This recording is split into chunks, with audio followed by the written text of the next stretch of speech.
Right, hello. So as we've went through how main verbs work and the four forms of them, four and a bit forms of them, and we've went through the auxiliary verbs, the verbs for to be, for to have, and for to do, the verbs there. And we've seen that the auxiliary verbs all take a negative form, and they allow us to talk about something that's going on in the now, or something that's went on in the past. Now we're going to look at the modal verbs, and these are the ones that allow us to talk about the future and talk about things that we canna do, things that we're not meant to do, things that we have to do, these kind of things. So all these take a negative form, I know that nay or na ending that the auxiliary verbs do. And this allows us to talk about four more things than just the four simple forms of the word, of the verbs that we've got: the present participle, the past, and the past participle. So we're going to go on that this behaves somewhat like standard English. One of the things that I can say here is when I'm editing folks' English work, if it's for essays or something like that, or creative writing or whatever, that they're working in English, and with Scots, I know, the modal verbs are the ones that have to change quite a lot. And folk are left with this daft idea that English is correct and Scots is wrong. Folk can be left with the idea that they can't write. Now, with this, what you want to do is be able to write good standard English. Absolutely advocate that. Talking standard English, I know, it allows you, it's a common language of the world. You can talk to MD for all of the world with that. So absolutely, I'm not talking about replacing enemy Scots. But rather than thinking this is bad, I think on it as Scots. It's right. I'm not writing standard English. I'm going to write more the way that I talk, and that's Scots. It's part of the language. It's so good and bad in that concept. What you're wanting to look at is the Scots. So we'll have a look at the modal verbs now. So what I've done here is I've matched the traditional Scots ones up with the English ones, the standard English ones, and this I'll just go through them basically here. So you've got can, or kin. Folks sometimes don't like this kin, K-I-N spelling, and they want the C-I-N to represent that kin sound, because there's that word kith and kin. I prefer using it. I don't think there's anything up with that. And can, in some dialects it will be said can, but that's can in standard English. Then we've got may or may, and then may in standard English. Then we've got sal, the more traditional Scots, versus shall in standard English. Then we've got will or will. I use the will for them because I say will when I'm speaking standard English, and I'll say will when I'm talking in Scots. So will and will. Then must in English is got mon, and that's kind of fallen away in the speech that again. It's same way ocht for ought in English. See, that's got the CH spelling and the GH spelling there. Then there's some of these kind of mere semi-modals you get them called because they don't fully function the same way as the other ones. Say you've got dar or dar for dare. Need, usually that's need to in English. Better and had better, and used to. And then pairing up with these ones at the top, you've got could versus could, micht versus might, should versus should, so that's not got the SH in it, wad or wid versus would. And then these have all got their negative forms. So with Scots, I'm going with the nay ending, but in your own dialect, it's maybe the na ending. So canny versus cannot or can't. Maynay, you only hear that. Mayn't, may not. Salnay, salna, shan't in English. Willnay versus won't. Then money, mustn't. Ochne, oughtn't. Dorne or darne, dare not. Needne, needn't. Better know, had better not. Used to, or used to know, from that form. And then for these ones, you've got couldn't versus couldn't, michtn't versus mightn't, shouldn't versus shouldn't, wouldn't or wouldn't versus wouldn't. So you've got that form there. So that's the kind of theoretical way about how they actually map one onto the other. In terms of actual usage, some of these you will only have heard because they've fallen out the way, and I've kind of darkened these out now. So may, you'll only really very rarely hear that in Scots. Yes, you may. That would be the form you would hear it in. Yes, you shall. So shall doesn't really get used in spoken Scots, and mon is kind of fun away. You mon do that. Folk do say it, but you'll not hear it that widespread. And ocht doesn't get used all that much. And the same with the negative forms, mayn't, mayne, shallne, shan't is a very rare one to hear. Money, mustn't, and ochne. These ones kind of fall out the way. And what we're going to look at now, so that could be your kind of simple rule. So you write in standard English and you just swap these in. And some folk write in Scots that way. And a lot of folk like to use mon and ocht, even though you only often find them in the spoken language. In the written language, they're there, so it's well worth learning them. Now, in terms of meaning, the way that these words and how they're used in Scots don't really map onto the same senses as in standard English, right? And particularly formal English writing. Now, that formal way of writing, sometimes folks say, oh, it sounds awfully posh. It's the dialect of folk who speak standard English. It's very much part of the real living language of how they work. For a lot of us, standard English isn't our first language. We have to learn how to write in that way. And often when I'm editing something formal, it's these that I swap about, as I said. Now, sometimes other kind of non-standard varieties of English, dialects in the North of England and North American dialects of English and Australian dialects. Sometimes the usage is a wee bit closer to Scots, and folk like Stephen King, he's a writer that says he wishes he could write as formally as English writers, as it's the modal verbs. So you'll see that. So what we're going to do is we're going to go through every one, and I'll go through all the kind of senses and how they tend to be used in Scots and spoken Scots, and compare that to the kind of senses, the dictionary senses, the senses that you're wanting to use in writing formal English. So I'm not telling you to correct for the Scots usage into formal English, but if you are wanting to write in formal English, they're the forms that you're wanting to use. So we'll go through them one by one. We'll start off with kin, and I'll go with this spelling. It's a compromise, but I use the K spelling.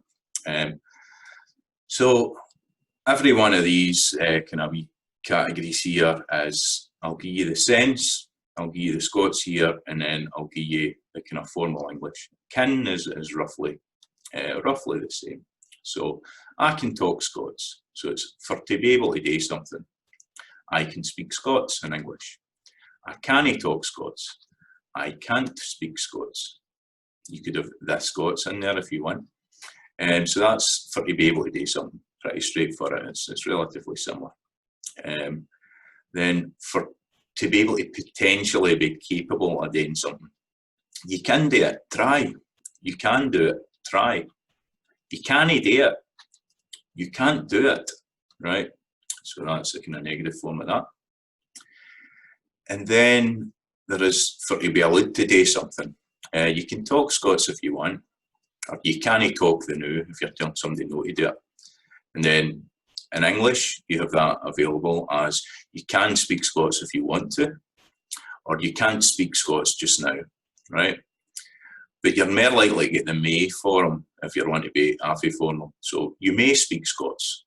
You may not speak Scots. So that's the form there. So that's a swap a bit between the modal verbs that's getting used there. Can you not do that? So you're expressing a wish. Could you not do that? But then would also gets used in standard English. Would you not do that? So expressing that kind of wish. So it's can you not do that would be in the Scots. And then a request is a question. Can you open a window? Then that becomes will you please open a window? Or in the negative form that's available in English, won't you open a window please? So that's a different modal verb. That's a will and won't form there, but it's generally can and spoke Scots. Can you come in please? Would you come in please? Won't you please come in English? That request there. And then this one is kind of an odd fate if you have to do something that you wouldn't be expected to do. So if it's, say you're saving a wean that's falling out a window, and you're going to have to break your arm as a consequence. So what can I do but break my arm? Right, because you've got to save the wean.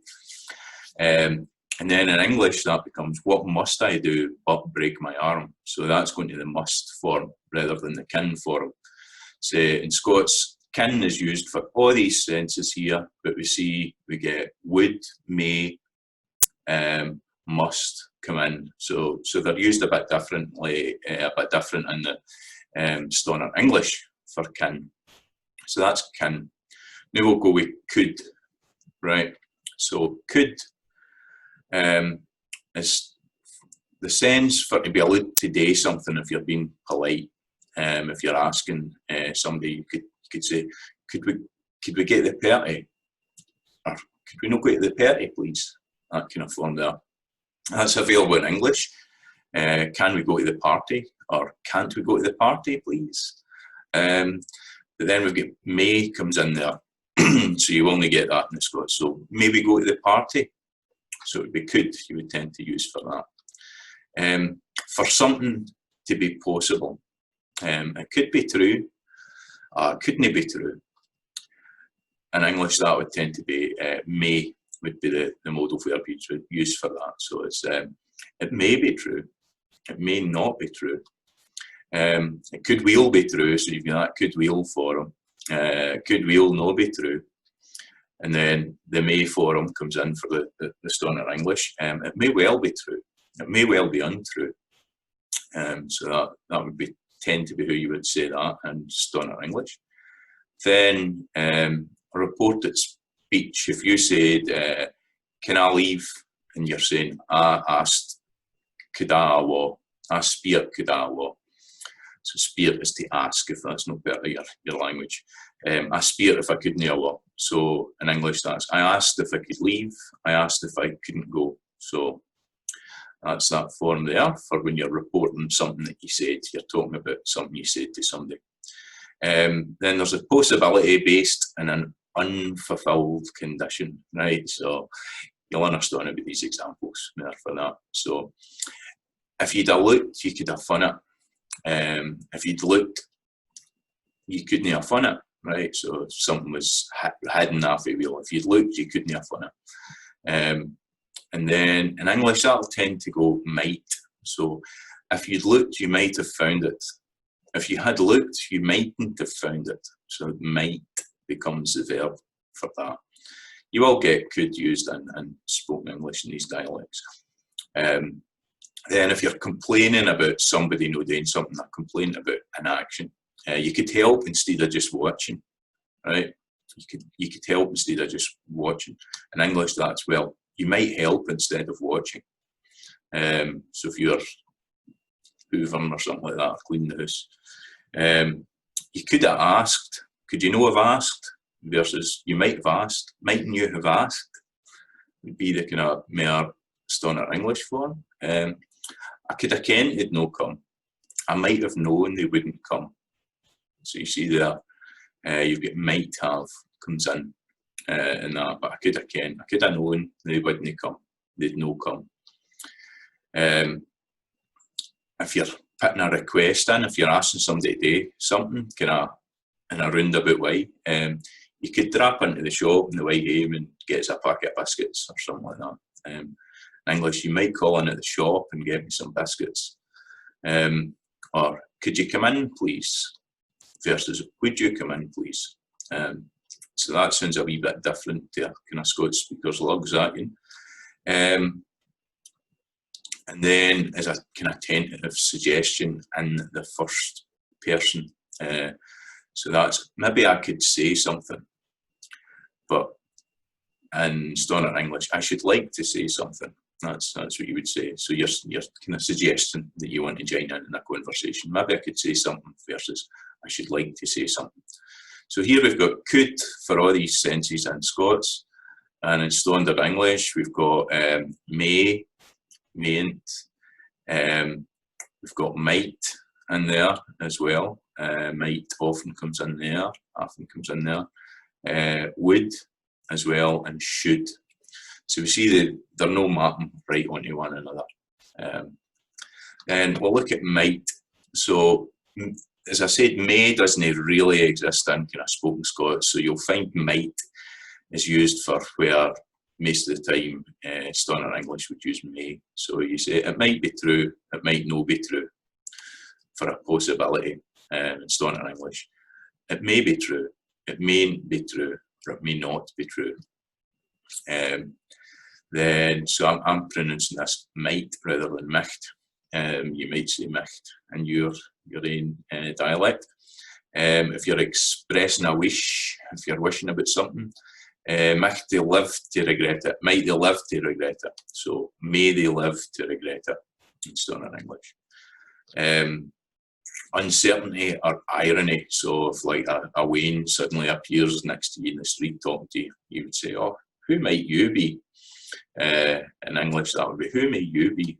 Or who are you, might I ask, might I spear at you? Who are you? Who are you, may I ask?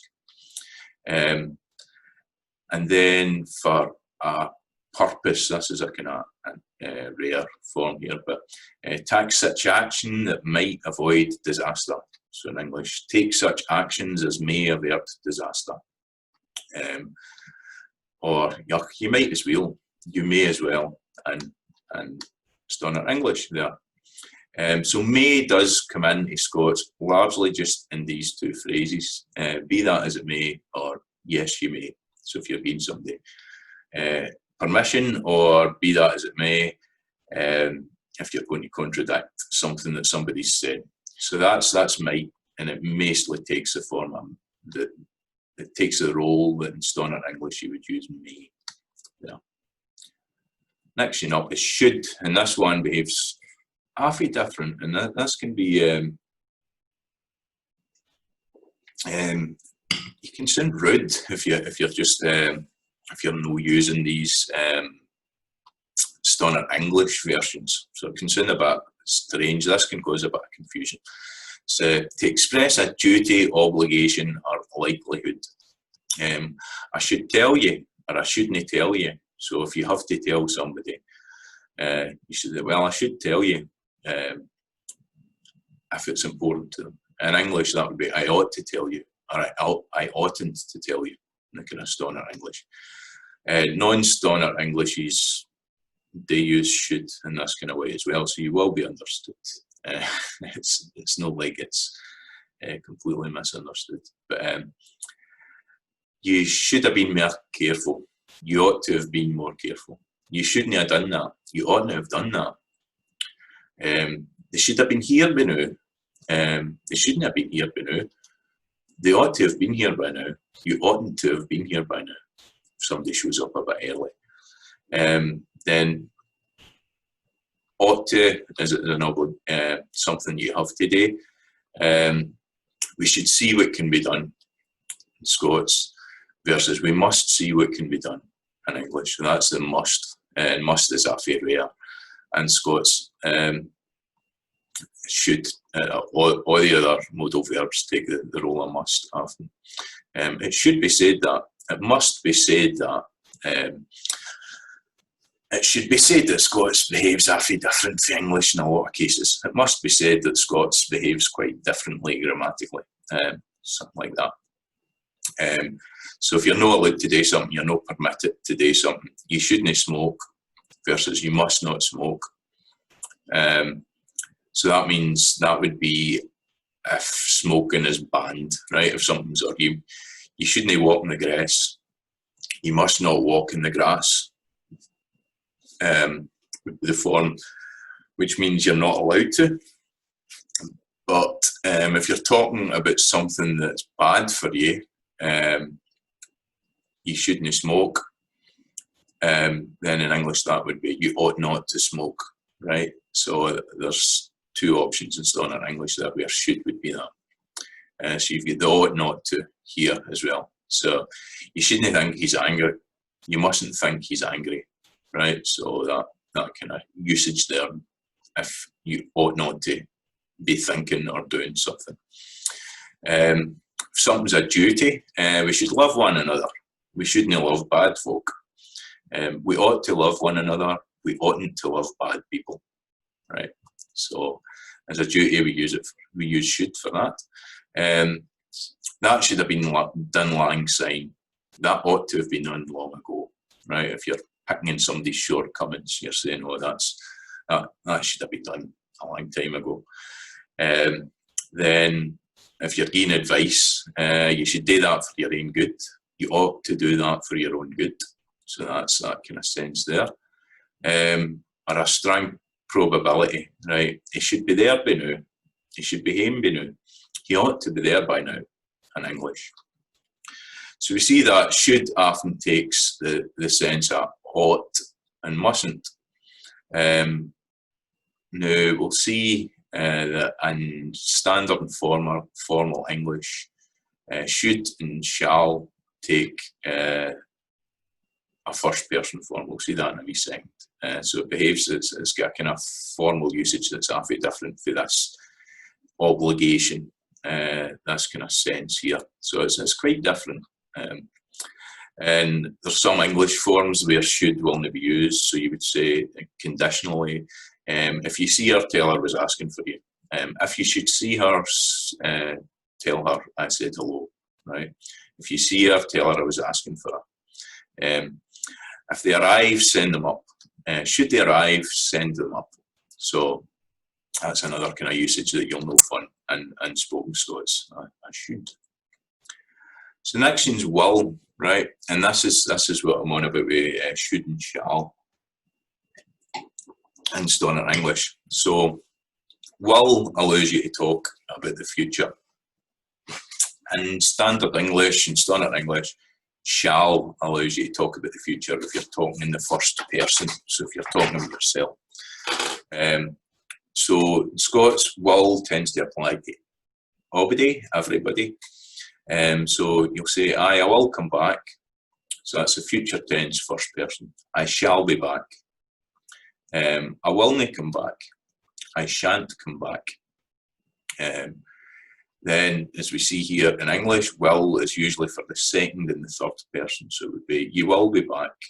She will be back. You will be back. You will be back.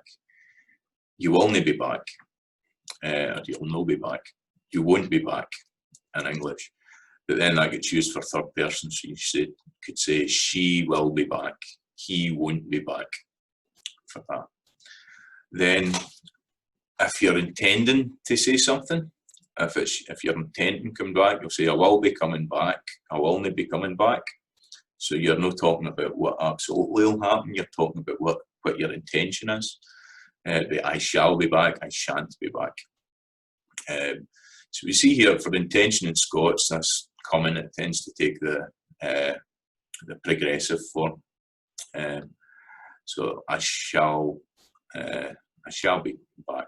Yeah. The progressive's available in English and all. So if you're wishing something, if you're wishing something will happen. I hope that he'll succeed versus hope that he may succeed. Hope that he will not succeed. Hope that he mightn't succeed would be the kind of more formal usage for that. So that's may and mightn't. If you're giving a command, you will obey me, do the dishes, or you will not obey them, they're talking rubbish. In English that'd be shall. You shall obey, you shan't obey. So we see it swaps for the second and third person. Will becomes shall.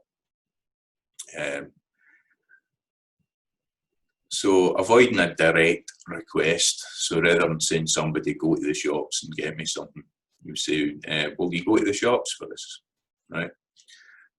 Shall you go to the shops is a kind of standard English usage of that. Will I do the dishes? Rather than saying, do you want me to do the dishes? Because then you're forcing somebody to say, to command you. But shall I do the dishes? Will I do the dishes? And Scots tends to be that's the usage. Then if you're reporting speech about yourself, you would say, I said I'll be home by 10. I will be home by 10. I said I will not be home by 10. And then in standard English, you would tend to say, I said I should be home by 10. I said I shouldn't be home by 10. So that doesn't have the must or ought feeling that should in Scots does. So should in English doesn't have that command or duty sense when you're using it in that sense. Reported speech for second and third person. He said he will be home by 10, but then in standard English it uses a different modal. It says he said he would be home by 10. So when you're talking about you or he or she or they. Then if you're talking about an ability or a capacity, the jar will hold a kilo, the jar will hold a kilo. The jar will not hold a kilo. The jar won't hold a kilo. So that's the map on all right there. Accidents will happen, accidents will happen. So if you're talking about a tendency, something will happen there. Probability, that'll be the wife, that will be my wife. We've got in there, you see it's the wife rather than my wife, in that usage there. So if you're using a probability, you'll use will. And then just these kind of examples of usage at the bottom here. You will know catches. You will know catches versus you shall not catch us. Something like will do, I will do. It's roughly the kind of same and that. So there we go. Will is different. We see in formal and formal standard English, you get shall and shan't comes in for the first person. Then you've got may and mightn't for some possibility there. Expressing wishes.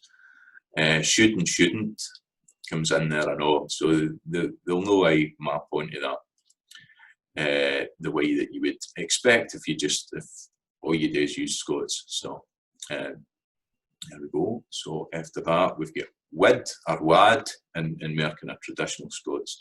You get wad and that's would in standard English. So the first one is mood, and that's where the modal terms kind of roughly comes from. But anyway, a conditional mood. So if you're talking about a case of something happened, so you've got they would have got lifted if they'd have went to a party that went wrong or something like that, or they wouldn't have got lifted if they'd have went. So had they done something, had they went somewhere, they wouldn't have been in a situation where they got lifted. These examples come from the Oxford dictionary, I think these ones. So then you've got in English that's they would have been arrested if they had gone, or they wouldn't have been arrested if they had gone. So that's examples for the OED that in there. Then if something's habitual, you would say that, you would say that. It's pretty much the same. Would they like it? Would they like it if you're buying somebody a present or something like that? That's a polite request or question. A purpose, take such action that would avoid disaster. Take such action as may avert disaster. So that's it's a kind of rare in that, but you would tend to say may in standard English. Uncertainty or irony, that same scenario where like, if a wind suddenly appears out of nothing, what would you be? Who might you be? Who may you be? Who may you be would be in standard English. So what would you be? You would tend to have that. Reported speech, I said I would be home by 10. In the first person, I said I should be home by 10. I said I wouldn't be home by 10. I said I shouldn't be home by 10.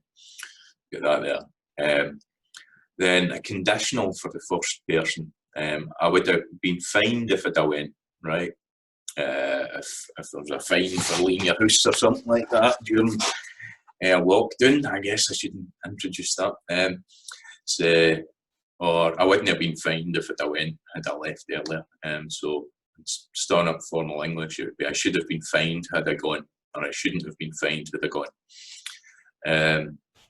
Expressing a purpose. What did you do that for? Say that we wouldn't worry, right? In standard English, that's why did you do that?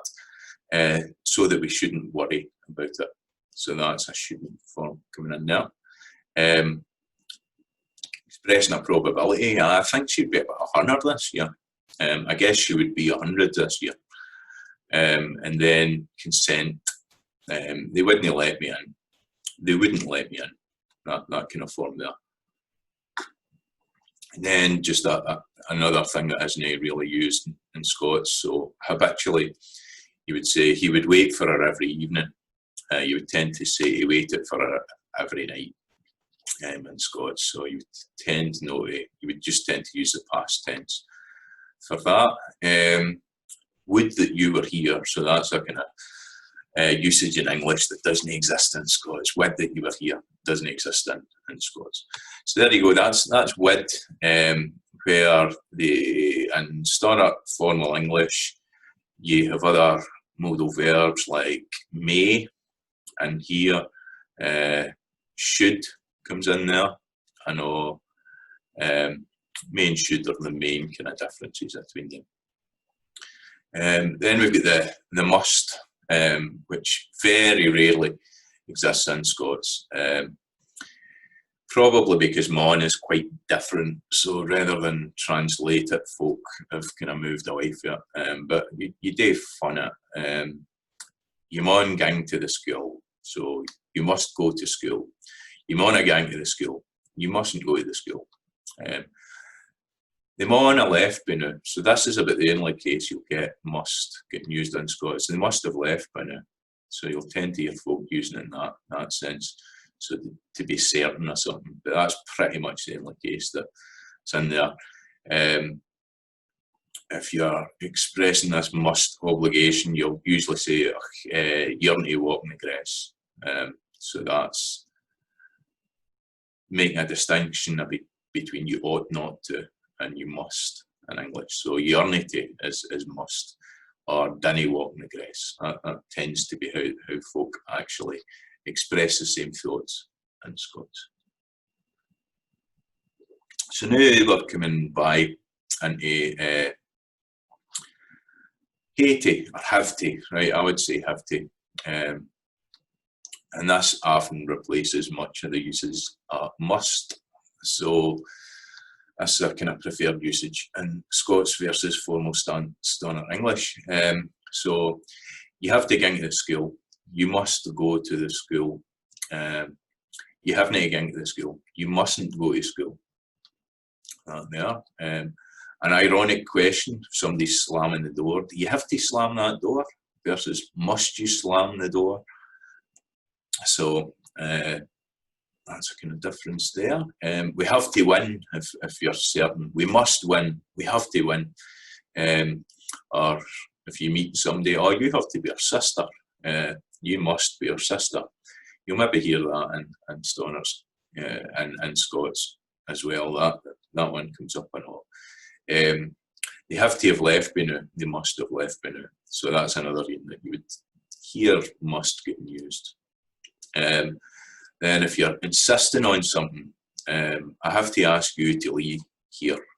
You're causing problems, right? I have to ask you to leave. In English, that would be I must ask you to leave. And here's the kind of permission thing. You haven't to smoke. So that's the negative form, haven't to. You must not smoke in English. Negative insistence, so they mustn't be told in English. Scots, you would tend to say they haven't for to be told. Would be the kind of form of that, something like that. And then I have to say, get off the grass, or something like that, get off the grass, or you've no to walk in the grass. I have to say, I must say, in formal kind of standard English. So there we go. Mostly must is expressed using have to, in that form there. Now there's a couple, this is us getting these semi-modal things. Door, it's in some dialects, I say door, but I very rarely say it. It's awfully rare that I would say it. So, to have the courage or boldness to do something, I adore it. I dare to do it in English. So you see this too comes in English there, I know. So adore it. Adorn do it. My father would go off his napper. I daren't do it. My father would be very angry. Adore you do it. And then we've got the two in the English form, dare you to do it, which doesn't mean I dare you to do it. That's a question. Dare you to do it? So when you're daring somebody to do something, if you're daring them to do it, then that's a main verb. So it's behaving as a main verb. It's not behaving as a modal verb. So you can't form questions, and it doesn't take that daring form. So that's what's going on with that. And then we've got better, which in English is had better, but that had is kind of fell away. You'll hear it occasionally coming in spoken Scots. So you'd be wise to do it. You better run, or you better no run. You had better run. You had better not run. So you've got the had in there. And then the question form, had you no better run? Had you better not run? So we see the negative comes in a different place there in Scots, I know. So that's, had you no better run? So that's door and better. And then we've got a few of these ones that sometimes want to. We'll see this. These are ones that take the T, and sometimes these become contracted. So you would spell it one apostrophe AE, want to. It's that kind of form. So this is used in Scots. It's no used in English. So want behaves quite differently from want. Want is different in all its forms. So want to, when you're using it like this, you say, are you wanting a piece? Will you have a sandwich? Come when you want. So that would be come when you will. The door doesn't want to open. The door will not open. And then requested, make a request or a question. Want to open a window? So will you please open a window? Want to, some folks say it sounds awfully rude if they're standard English speakers. To me, that sounds reasonably polite. Want to open a window, even without the please, and it sounds reasonably polite. And we'll have a wee look at politeness in a sec. Want to no do that? Could you not do that, please? So that's that form there. Want to no do that? Then we've got gone, which usually is gone. You rarely hear it pronounced as gone to, right? So as a question, we'll use that for questions in Scots. Going to open a window. So will you please open a window? And then there's like, going to no do that. Could you not do that, please? Going to no do that. So that's, if you say it that way, that would be a kind of demand, going to no do that. And then I'm going to have to ask you, for to leave, right? I must ask you to leave. I'm going to have to. So you've got going to have to coming in there. So that's a double coming in there, the double kind of usage of that. Then we've got need and need to, right? And this is another TE form for these kind of semi ones. So you need to gang to the school. Sometimes it's you're needing to, right? You're needing to gang to the school. You must go to the school, and foremost on our English. You needn't to gang to the school. Or you needn't to gang. Sometimes that T will come in there, but you needn't to gang to the school. You mustn't go to so in English that was you need not go to the school. Would be kind of a more formal start in English. And there's a needed form there. So you're needing to gang to the school. You're needing to no gang to the school. So that would be you mustn't go to the school. You're needing to no gang to the school. You're needing to go to the school. You're needing to no get to the school. That kind of form there. Then if you're insisting that I must ask you to leave thing, you can say I need to ask you to leave here. It's a wee slightly different kind of quality to I'm going to have to, or I have to ask you to leave. I need to, or I'm needing to ask you. Then if something's necessary, it needs to be done. It needn't be done. So in English, it needs to be done. It needn't be done. So that's need getting used. Need to getting used in English. Then you've got it's needing for to be done. So it's using the needing form there. You needn't do it. You need not do it. So that's a negative form there. Do you need to ask? In English, that so in Scots that takes the day support. Day modal verb comes in there. Do you need to ask? So that's need you ask. Do you no need to do it? Needn't you do it? In formal English, I think that's right. That needn't you to do it? There might be a two in there. So that's the formal English bit. Do you no need to do it in Scots? So that's need to. Usually that T doesn't get contracted. Then the last one with the T is used to. So that's something you've done in the past, but you'll no do that. You're no doing the now. So I used to jog. I used to jog. I didn't used to jog. I used to run. Right, that's using form comes in. I didn't used to jog. Did you used to be able to climb? Used you to climb? That's quite an unusual one, even in standard formal English, that form, but it's available for your writing. And then we've got the double modals, and this is one coming in here. Now this isn't part of a lot of Scots dialects, but it might be part of your own, so I'll go through these. So I used to be able to do that. I used to could do that as a form. That sounds a bit kind of funny to myself, but you get these double modals in some dialects of Scots. So examples of these is he'll know can go, he will can tell you something, he will can tell you, or he will can tell you. Well, he know can do that, so that's will he know be able to do that. And you might maybe could, you might maybe could do that. So that's a double mode. You've got might and maybe coming in there. So that's as we've been through all these. So as I say, they can be halfway different. Usually how we encounter them is when we're trying to write in formal English. We tend to pick the Scotch, and if you're an editor, you'll sort that. But it should probably work the other way round. We've very few editors in Scots work. You're kind of the policy is whatever you write does the job, but often folk will use the standard English senses and just swap the word in, swap the Scots modal verb in, particularly with question formation. So Minder says that modal verbs, whereas in English you'd say, can't you do that? In Scots it would be, can you no do that? You don't use the canny form for forming questions. So you'll see these popping up, but it doesn't really exist in the spoken language.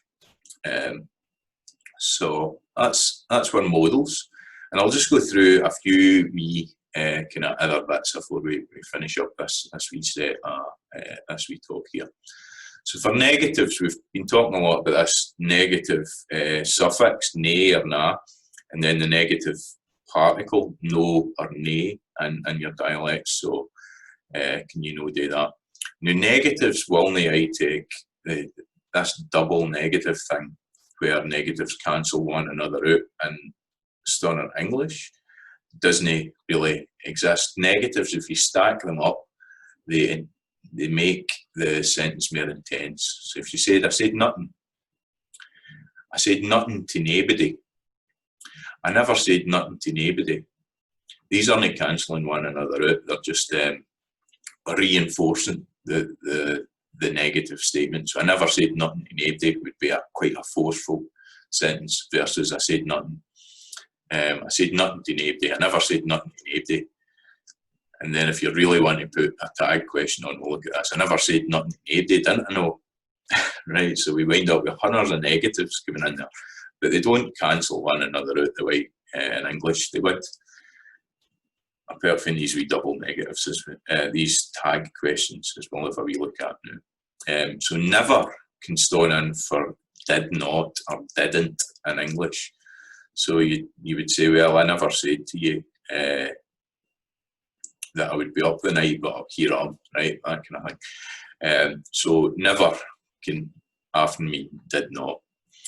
And then with these ones, for the adjectives that take un in English, they'll take the no particle. So you'll say, I'm no well, she's no happy, rather than English, I'm unwell, or she's unhappy, that kind of thing. So it tends to, if for un words, you'll tend to use the no form, or nae in the northeast. She's nae happy, rather than she's unhappy. So that's for negatives. That's some of what's going on with them. Then we've got these tag questions. Now, these are the ones that this is a kind of contact phenomenon where we start in English, and this is where you only get the int form in Scots. So we have it with all the modal verbs. They've all got this int form, right? So for to be these auxiliary ones, existential, auxiliary, day and hey, these verbs. So you would say, it's warm, isn't it? You're cold, aren't you? That was good, wasn't it? Right, so we have this, and these are tags that go at the end.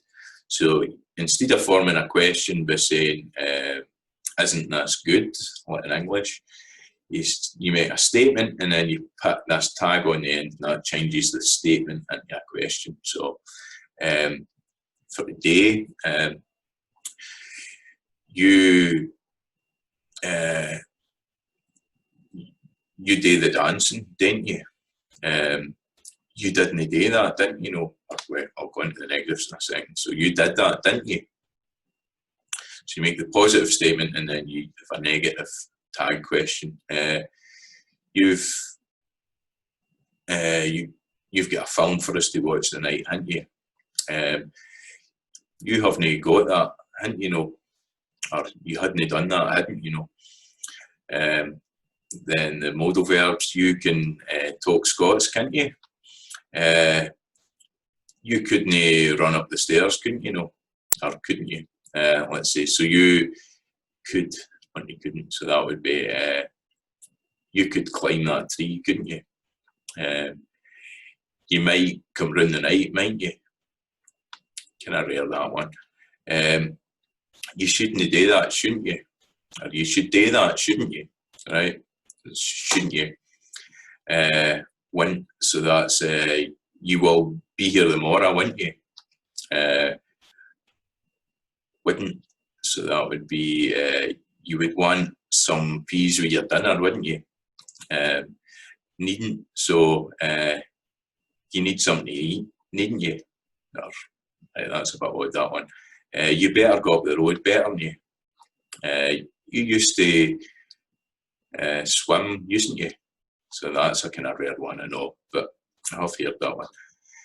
But then the negative forms, what we do is we get a double negative in our tag questions. So you are nae hungry, ain't you know? So we've got ain't you know, so that's a double negative going into a positive. So in English that would be you aren't hungry, are you? So that becomes a positive, right? And that is just a positive expression, but in Scots you use two negatives for these tag questions. You're nae hungry, aren't you know? I wasn't doing that, wasn't I know? I didn't speak Swahili, didn't I know? I didn't run down the shops, didn't I know? You haven't come up with examples here. So you haven't got any money, hadn't you know? You hadn't run to the shops, hadn't you know? I can't do flamenco dancing, can't I know? I couldn't mind what I was going to say, couldn't I know? I might not get through examples with these, mightn't I know? I shouldn't have used that as an example, shouldn't I know? I will not prepare these examples in advance, wouldn't I know? I wouldn't have thought that I would have got this far, wouldn't I know? You needn't go to the shops at night, need you know? You better not go out, it's lashing down better, you know? I used to know, like learning about languages, used I know, so that's a kind of footery one, that one.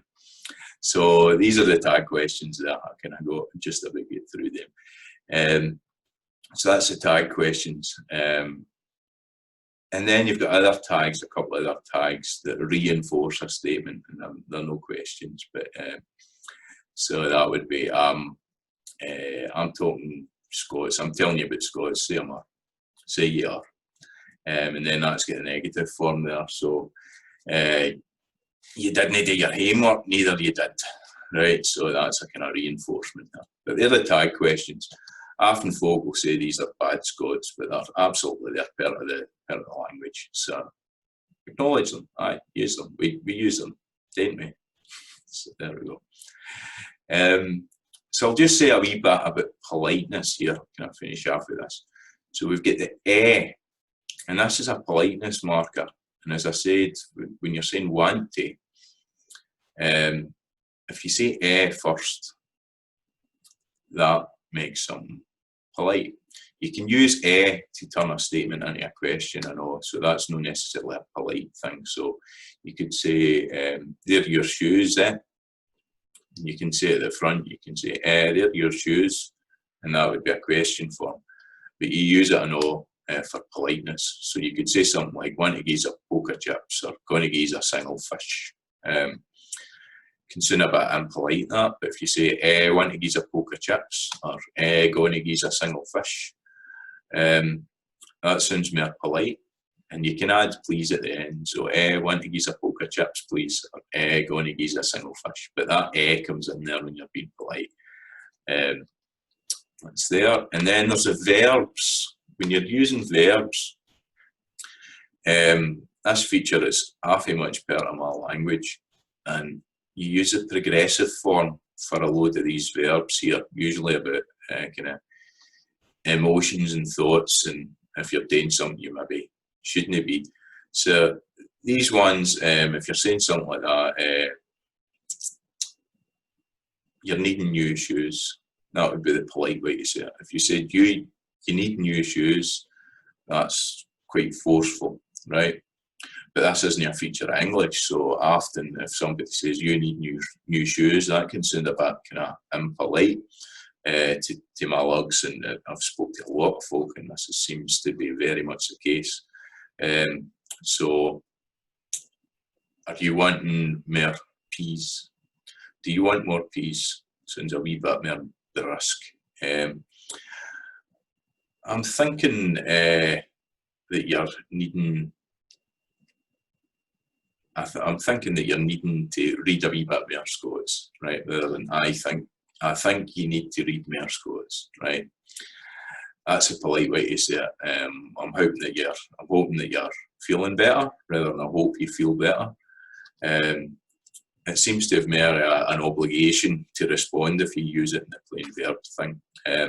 I'm feeling a bit no sure about this job versus I feel terrible about this job. You know, that's a stronger expression of that. I'm hearing that you're quite enjoying your Scots here, rather than I hear you quite enjoy Scots. Looking as well takes that. Minding. Minding that time that we all went to the pub together, right there. I mind that time we all went to the pub together. That's a stronger usage. Looking. I'm looking at your jacket and I think you need a new one, right? Rather than I look at your jacket and I think you need a new one. That sounds a bit stronger. Kenning, if you use ken to know. Seeing and doing, and do, that's getting used to think there. So these are, I think that's most of them, but you'll tend to generally use this form as a kind of as the baseline for using that. And another way to soften sentences is using like or but at the end. Like tends to be a kind of East Scotland, but tends to be west of Scotland. So you would say, that's me, I'm going up the road, but, or I'm going up the road like. So if you were leaving maybe a wee bit earlier than you were expected to be, you would use like or but at the end. And that kind of gives a politeness to the full sentence. And then we've got these question formations that I said. So you like going to the jigging as just a plain statement. You like going dancing.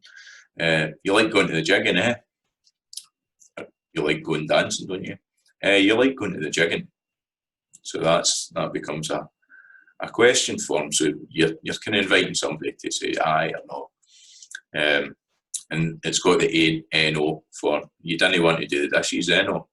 So that's you didn't want to do the dishes is a bold statement, but then you didn't want to do the dishes, no. That's turning into a question requiring a response. And then just to finish up off on these verbs, modal verbs and auxiliary verbs. The verb for to be gets dropped. Now, sometimes folk will say that's if you're saying something exists. So you would say there a wee drop money on the sideboard, right? There a wee drop money on the side.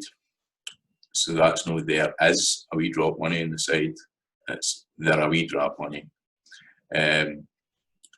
And if there wasn't any, you would say, oh no, the aren't, right? I the are. If that option, some folk interpret that as being connected to Old Norse. Then the other interpretation is it's just the verb to be that's missing for that. So you could say, there a pen, if you're giving somebody a pen, or here a pen. So the verb to be is lost in the kind of senses. And we'll see in the next unit that there's a couple of question formations that drop these modal verbs. We'll go into the adverbs now. So an adverb, it's kind of like an adjective, whereas an adjective gives you more information about a noun. Adverbs do that, but they can change the meaning of full sentences, and also they can be quite footery. So they can change how adjectives work and things like that as well. But we'll just talk about the basics here. So often you'll say, oh, that was, you run braw, you sing good, middling by ordinary, a couple other ones, whiles, so that's sometimes, often. I often go for a run. I dance quite blithely. Or you sing bonnily, right? You've got these endings here, the Y ending. Or you're doing smashing. Or you sing just rare. These forms. So in Standard English, we tend to add the ly or lie endings. In Scots, you often don't need that. So you sing well, it would be. So that's an example in English where you've got that doesn't take the ly ending. But if you would say you sing happily, right, or you sing all happy, and Scots, so that's the kind of verb ending there. The ly ending is a contraction of like, and in Scots it isn't contracted, right? But in English it's completely disconnected for the word like now. But in Scots it can take this form. So as I said, you're jigging bra, but you're doing that jigging bra like, right? So that brawly, you would take that if you were adding it as a, so you're doing that jigging brawly. You're singing goodly or well, right? You sing good like, so that's modifying this. Here, this word good, this adjective. Dead on careful like, so in English, do that carefully. So you have the like coming in there. So that's what's going on there. But often you only get the like, and that tends to get used. It's not used in my dialect. So I would say, oh, you're doing that jigging bra. You sing good. Dead on careful, right? So that's how I would say it. So you get all these forms, all these different forms for these adverbs. That's just a wee kind of note on that. So we've got the intensifiers here. I'll just specifically say these, because in English you tend only to have very, so that's very good, that's very bad, and or awfully, right? You get that's awfully good, that's awfully bad. So these modify adjectives and adverbs. So in Scots we've got quite a few of them. So that's halfy good, that's halfy bad, that's guy good. Oh, you're guy happy the day, that kind of thing. Vera, so that would be roughly very in English. Oh, you're very happy the day. You're really happy. Oh, you're fair happy the day. Oh, you're really good at that, right? You're very good at that. You're really good at that. Then we'd be dead, right, which has come in for English. You're dead good at that. For myself, I was in my 20s before I realised that was related to deed in Scots. So you would never say you're deed good at that, or I've never heard it. You would say, oh, you're dead good at that. So that's a lane word that's come in for Standard English. So you're dead good at the dancing. You're dead good at the singing. And then a couple of these other ones, uncle rarely gets used, but oh, your uncle good at that. You're uncommonly good at that in English. You're doing that queerly. That's queerly good. So that's unusually good. That would mean quite good, or yeah, it's better, above average. Yeah, that's queerly good. Unusually good. So that's something you would see in English. So there's some of the words that say worth minding. So these are the last of the question words, the interrogative adverbs. So we've been through like the interrogative pronouns and the interrogative determiners. So these are the ones where you're asking about place of the verb. So they're kind of related to verbs or places and times and things like that. So this is where, so there's a bunch of these that's reasonably easy to map onto English usage, but then there's the one that takes up the most bother. And we'll go into that in more detail here. So, but the first couple is where. So that's where in English, or it becomes where in Glasgow. Where's my shoe? Where's my shoes? Where are my shoes? And you see here what's going on here. We use the as form rather than the are. So this is a place where we see that the verb to be takes the as form rather than the are form. So where's my shoes? Where's my pen? Where's my pen? In Glasgow, where's my pen? Then you've got when, which is when. So when we're going home, and the verb to be drops all together for that. So when we're going home, when we're going out. So it's no when are we going home as in English. It's just when we're going home. So the verb to be has dropped away for that question. And then we've got this additional one called what like. So what like is it biding down by? What like is it living where you stay? So that's in English, what is it like living there? So what like is it? Is the form for that. So the what like thing.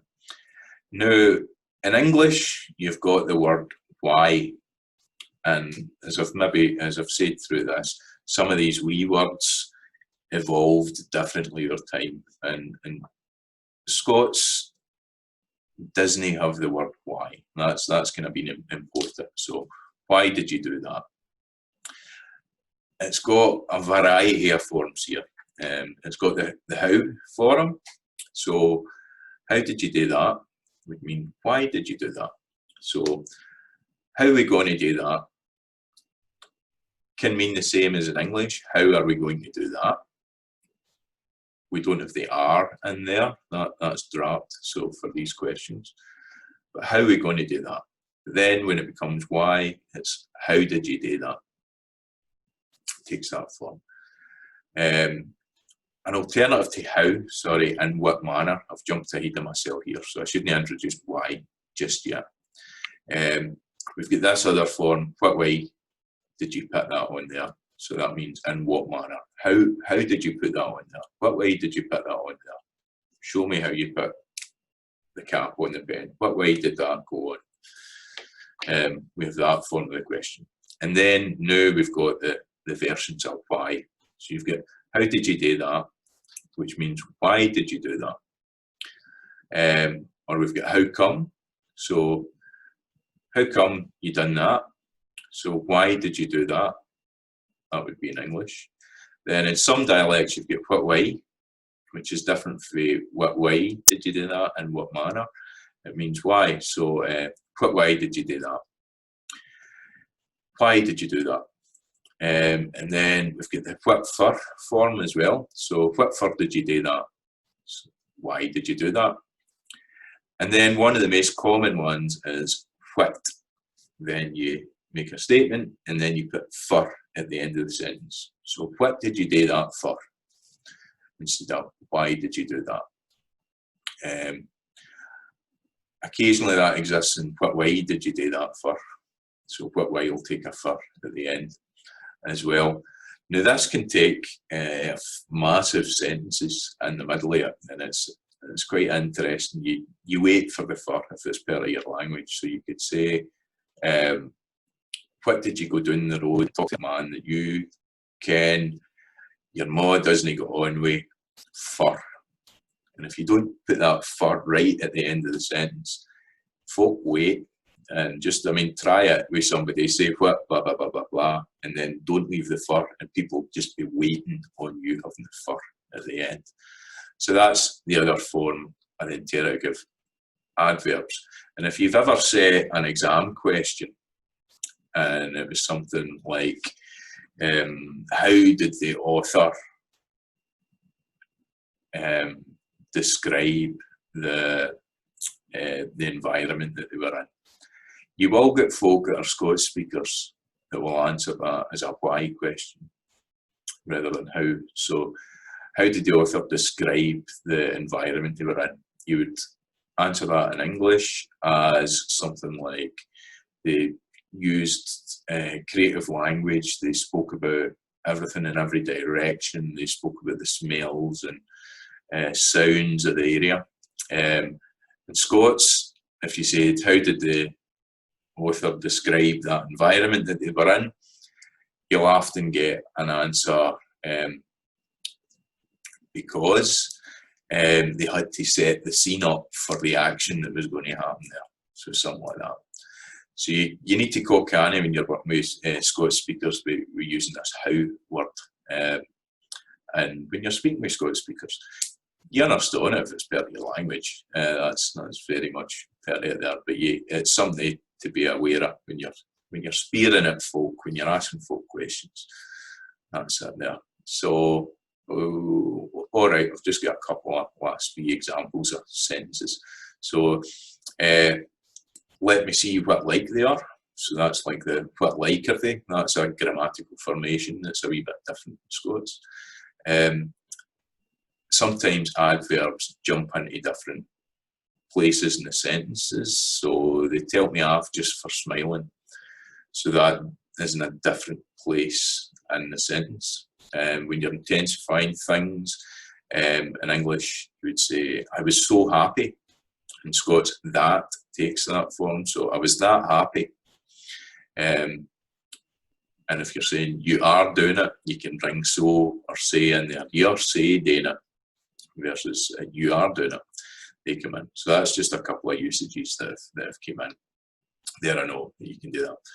So roughly that's the adverbs. There's a lot more that you can look into if you want to get into the linguistics, but that's the kind of basics of that. So we've looked at the basics of the modal verbs now, and the basics of adverbs, negation, a wee bit to do with politeness. So I'll start the now, and then we'll just finish off in the next video with the last sets of words. That'll be the prepositions, and we'll have a look at conjunctions. So that's about how things and events, how nouns and verbs relate to one another, either in space and time or how you join ideas together. And that should be us covered with the Pairts of speech. So cheers, I'll see you after.